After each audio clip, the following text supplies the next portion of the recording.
Good morning and welcome to Mosaic. I'm Rabbi Weiss, and honored to be your host this morning. This morning we're going to start a fascinating conversation about the Jewish Community Federation of San Francisco, Marin and Sonoma counties and the peninsula.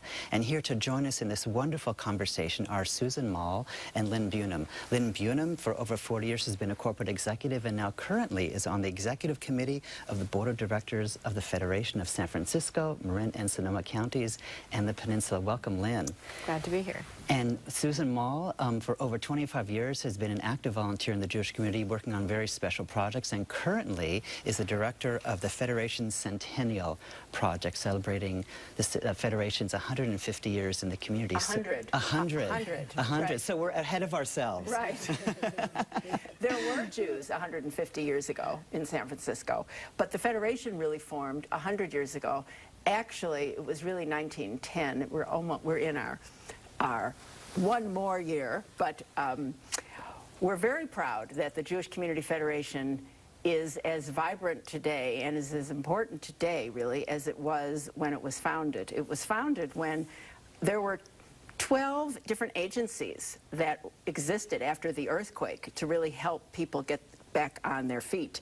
One of them was Sinai Memorial Chapel, and one was Mount Zion Hospital, and the Eureka Benevolent Society was one of them, and the group of leaders of these different agencies realized they were all raising money for their agencies, and it was not efficient, and they were at cross purposes. So a group of men got together, and there's pictures of the old men.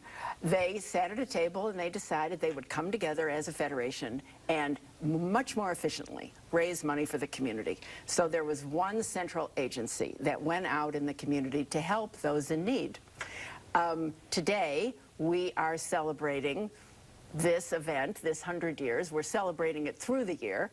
Most specifically, we're having a day on April 10th. I don't know if your viewers can see this.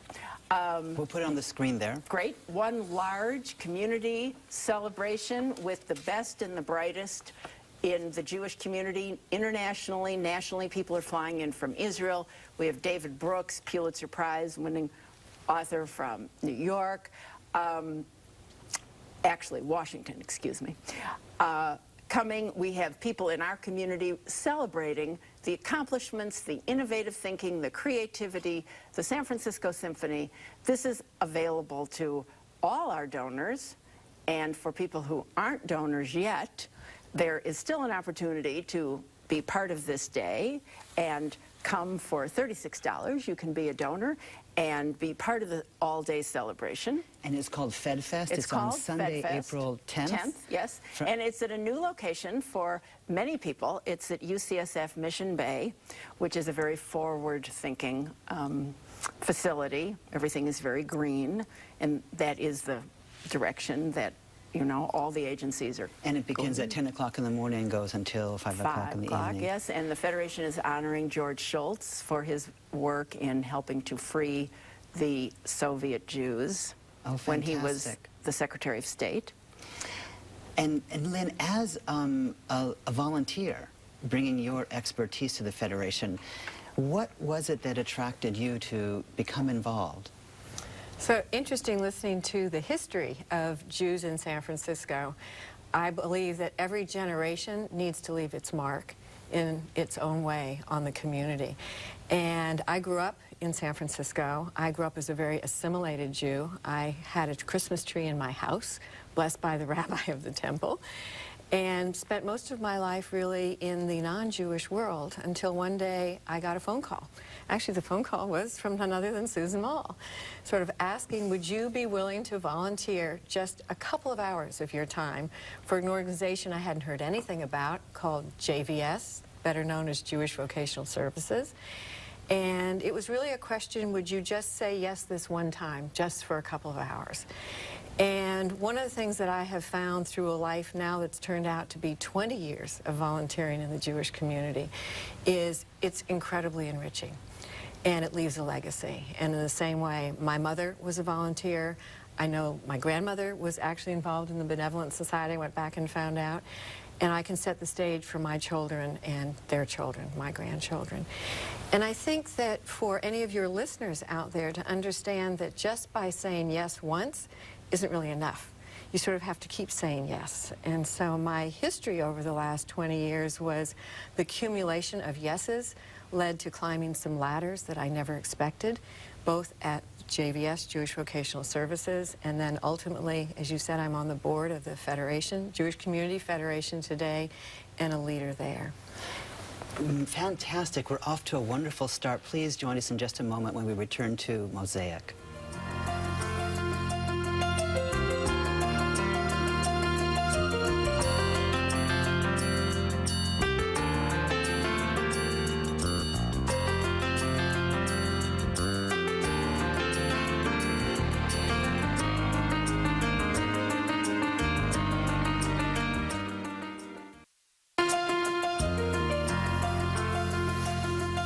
If you're interested in coming to FedFest, it is being held on Sunday, April 10th from 10 a.m. to 5 p.m. at the Mission Bay Conference Center at UCSF. If you'd like to have more information, then please contact the Federation at 415-777-0411. Welcome back to Mosaic. I'm Rabbi Eric Weiss, and honored to be your host.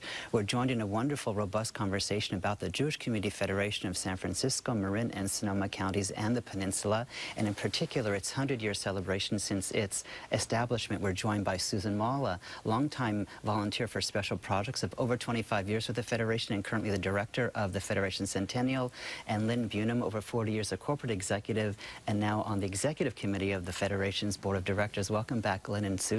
Together, we almost have 100 years. There you go. Perfect. So April 10th is your birthday. Right. You know, Our legacy. Eric, what makes the San Francisco Federation interesting among all the federations in the country is that in other cities in America, it wasn't the Jews that were really on the ground floor of the communities. The Jews in Chicago, New York, they came later, and other pioneers were there first, on the East Coast especially. In San Francisco, the pioneers, many, you know, Levi Strauss being one of the most famous, they came looking for fame and fortune. They were the entrepreneurs. They were the courageous ones. And so that spirit, that entrepreneurial spirit, has really sustained us for 100 years. And even 100 years ago, it was the leaders in business who decided how to best handle and shape the Jewish community.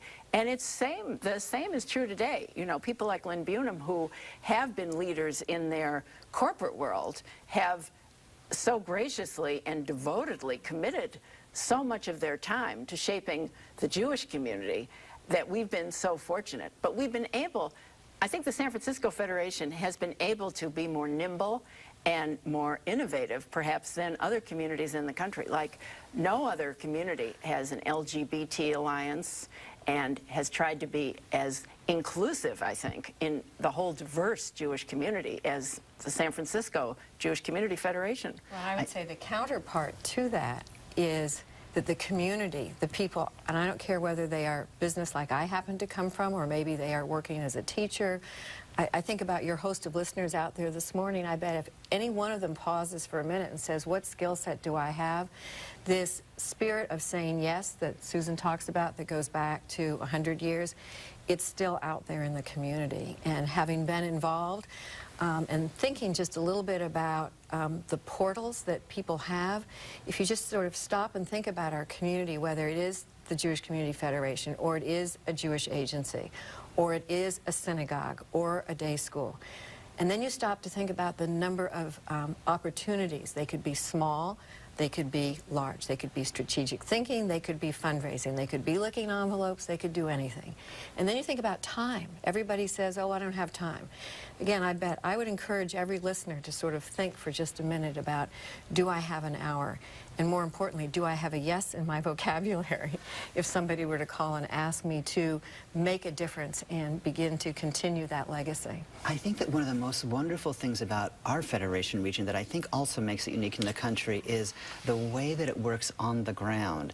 I know that from the Bay Area Jewish Healing Center perspective that the way in which we've gotten some of our leaders are actually through the Federation itself. And there's a marvelous sense of porousness between leadership exchange, the way there's so many different places to say yes in the landscape, and everybody is sharing a yes with one another, and then people actually can move from place to place and accumulate, I think, a tremendous amount of knowledge and skill set and understanding for just building leadership. And to me, that really is what a community does to build resiliency for the next generation. And I think there's a very personal piece to this as well, which is I challenge any volunteer to question the statement. And I'm going to say, I guarantee, a little bit like the warehouse, I guarantee that if you become a volunteer, you will get more than you receive. It's happened every single time. Absolutely. And for those who maybe are loosely affiliated with the Jewish community, as I was, it's a way to go back and reconnect with your Jewish values, your Jewish life,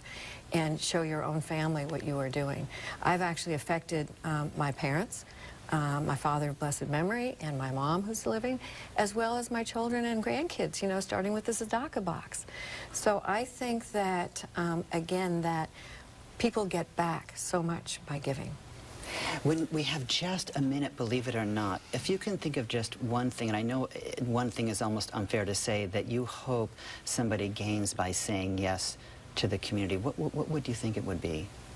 I think that people can, I think it's an opportunity that by saying yes, though you're being asked to help others, I think what Lynn said is very true, that really what it does is provide meaning in your own life. And I think in today's world, it's important to have meaning in your life. Absolutely. And I think through Jewish values and feeling like you're helping to repair the world, it does really much more for you than even it does for others who you don't know. Susan and Lynn, thank you so much for being with us. We're going to be joined in just a moment with two other guests to continue this conversation. But in the meantime, remember a day to celebrate saying yes, FedFest, on Sunday, April 10th from 10 to 5 at the Mission Bay Conference Center. Again, if you want more information, call 415-777-0411. Thank you, Eric. You're welcome.